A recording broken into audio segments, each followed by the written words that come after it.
Hey there, welcome to Open for Business CEO Style. This is where we stop pretending that busy equals successful and start building businesses that actually pay you.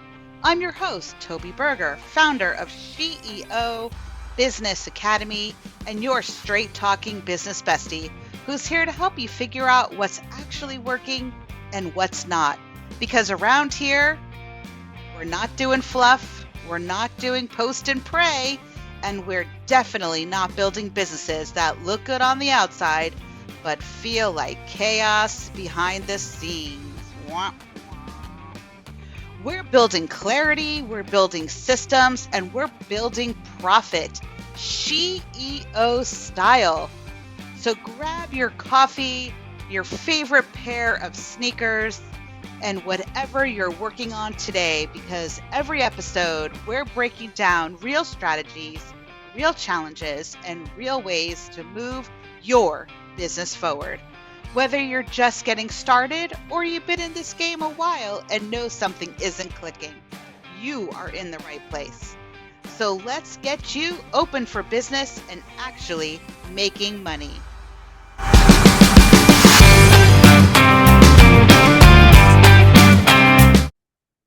We don't need another hero.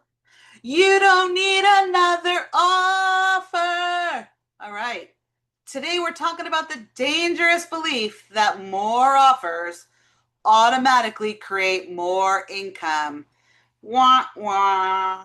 Nope, that is definitely not true, because sometimes they just create more chaos. Sometimes, no, every time they create more chaos.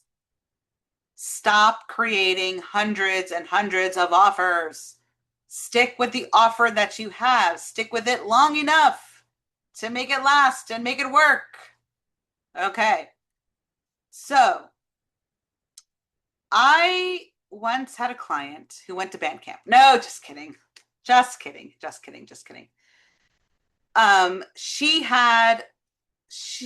This client had a membership, 3 workshops, 2 coaching packages, VIP days, templates, a mini course, and an ebook, and an offer she forgot she even launched.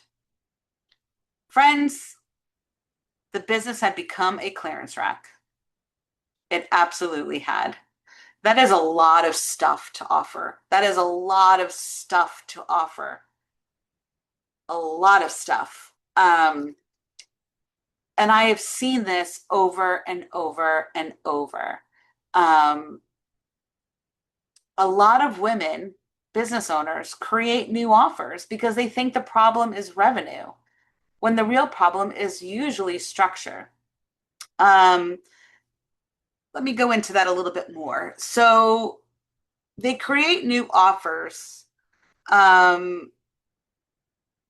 because they think that a new offer will bring in more revenue. And that is not necessarily true. It's not efficient. You spend a lot of time building an offer and with very little in return sometimes.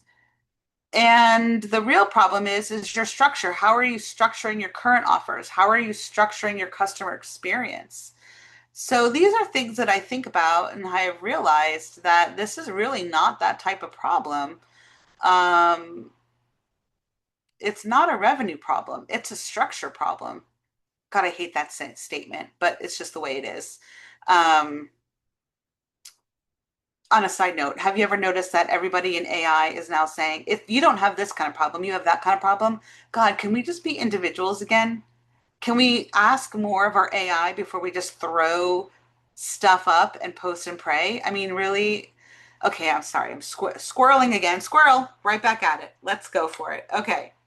So some of us, and I have fallen into this, I have, in my very beginning stages, I have fallen into having more offers than 31 flavors at Baskin & Robbins.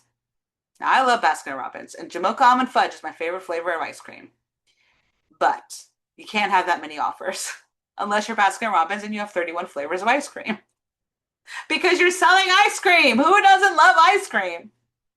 They probably have more than 31 flavors because now you have to have the gluten-free ice cream and the dairy-free ice cream and the vegan ice cream and the we scream for ice cream cream and all sorts of craziness. But anyway, so I digress again. Okay, sidetracked again. So when I look at this and I have a client who has this particular problem, um, the things I look at is their operational overload, right? They don't know where to operate from. They're they've got too many offers, and each offer has its own set of operations that they need to do to conduct that offer, whether it's a service or a product. Um, there's inconsistent messaging. So, what do you promote first? And do you wait 3 months to, I mean, like, do you promote your membership these 3 months, and the next month you promote your course, and the next month you promote your this? I mean, like, that's crazy to me. Or is like on Mondays is membership day and Tuesdays is course day and Wednesdays is this. Your customers are not going to see all five of your posts. They're not going to see every post. They have no clue what you're doing. They don't know what you're doing. You don't know what you're doing. What you're doing, in my opinion, if I may, thank you, is you're throwing offers up at the ceiling and seeing what sticks. And that's not business. That's not good business sense. That's not good business strategy. That's not good business foundation. You then turn into, if this is you then turn into having delivery exhaustion. You have scattered marketing. Nothing is standard. Nothing goes with the problem that you solve, and no core revenue focus. You're too spread out. You're too wide. You're the breadth of your services and your product. Well, maybe your products, but your services are just really too much. Too much. As I said either earlier in this episode or in a previous episode, it's like going to the Cheesecake Factory and having all those choices of what are you going to eat. There's 40 different salads, 40 different chickens, 40 different beefs, and there's the pastas, then there's the cheesecakes, then there's the non-cheesecakes, then there's the starters, then holy moly, I don't know what I want to eat. And now you've overwhelmed me. So I'm just going to order Linda's chocolate cake, please, because that's what I know and love. Um, so another thing that I will say about this, and I will throw it into this offers conversation is um, what I see from some people is serial entrepreneur craziness, let's just say. So they create a business selling product A, and they don't give it time to take off. They don't give it time to fail. They don't give it time to do anything. What they give it time to do is die, because the time that they gave it to was maybe a couple months, and then they move on to a different business altogether. Um, what? Okay, so then we go through the same process. Okay, and now we're not, so now we're going into a service-based business. She closed the other two. Now she's in a service-based business. And yet, but sometimes she's promoting the ones that she doesn't really focus on anymore. It's like you don't know what she's doing. She's all over the place. She's scattered. Um, and so you want to be careful with that too, because even though you're creating all these little businesses, that's products. Those are offers. Those are offers. It's the same concept. Um, is she creating different LLCs for each one of those? That could be very expensive. That could be very expensive. And it's a lot of time to create a logo and to create a Facebook page or whatever it is that you're building, or a website to have for all these little mini businesses that she's created, that she's taken away the time from those businesses to really nurture and grow. Because she thinks they fail because nobody buys, or it's not making the money that she wants. Okay, but you can't be everything to all people, and your products are not going to do that either. So, for every one that you create, whether that's an offer or a product or a new entrepreneur venture, it's going to give you more administrative work. It's going to give you more marketing. It's going to give you more delivery, and it's going to give you more complexity. Like I can say that word correctly. Say it with me, complexity, not complexity, complexity. So we've got it now. It just gives you more to do with gaining what I think, in my opinion, is worse results than just sticking to one or two offers. Because what you're doing, the message you're giving to your base, your customer base, or your fan base, or the people who are on your email list or in your social media circles, your networking circles, is that you have no idea what the heck you're doing and you're just throwing crap out at the wall. I mean, really, that's what you're doing. That's the message you're giving. So, gosh darn it, stop it. Stop throwing crap at the wall. Really. Just stop it. If you've been listening to this podcast thinking, wow, this sounds a lot like me and my business, you are not imagining it, because a lot of women business owners reach a point where growth creates more complexity instead of more freedom. You're juggling everything. The business feels heavier than it should, and somehow the revenue still doesn't feel consistent. That's exactly why I created the CEO Business Growth Alignment Cohort. This is a 6-week strategic experience designed to help women business owners create businesses that feel more profitable, more organized, and far less exhausting to run. Because the goal isn't just more revenue, it's more consistent income and finally getting paid well for everything you are doing. Enrollment only opens twice a year, and the next cohort is opening soon. You'll find the applications link in the show notes. And now back to the episode. And I will tell you this, more offers do not create more profit. They do not.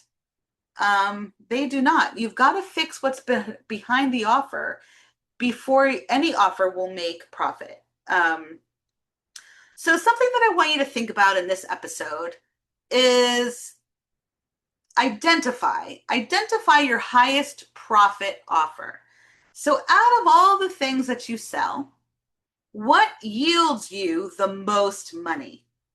Is it the red shirt that you buy that costs you $1 and you sell it for 20, so that gives you $19 in profit? Is it the coaching product that you sell at $250 an hour and the only expense you have is $14.95 a month in Zoom? Well, which one is it? Which gives you the highest profit offer? You need to know which of your products and services yields you the highest profit. Then you've got to figure out which one is the easiest, which product and service is the easiest to deliver and offer. Is it easy to sell the red shirt and make $19 on it? Or is it easier to offer and deliver a coaching package and make $225, whatever, $230 on it? Then you've got to think about, out of all of those, which one has the strongest demand?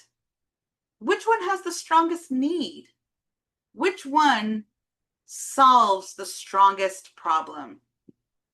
Is the problem that people need red shirts for $20? I don't know. Maybe right then and there they need red shirts. Maybe it's a group. I don't know. Do they need coaching? Maybe they do. Most people do.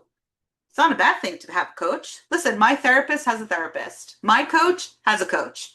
And I coach other coaches. So because we can't see within our own business. We just can't. We do not have that special skill. I have a friend who talks to dead people. That's what I say to her. Well, you talk to dead people, but she can't speak to her own dead people. She has to go to another medium to speak to her own dead people, because that's not how the skill works, right? It's just not how the skill works. So once you can identify which one has the highest profit, which one out of that is the easiest to deliver, Hopefully it's the same product, and which one has the strongest demand. Because again, ladies, if there's no demand, I don't care what it is, it ain't selling.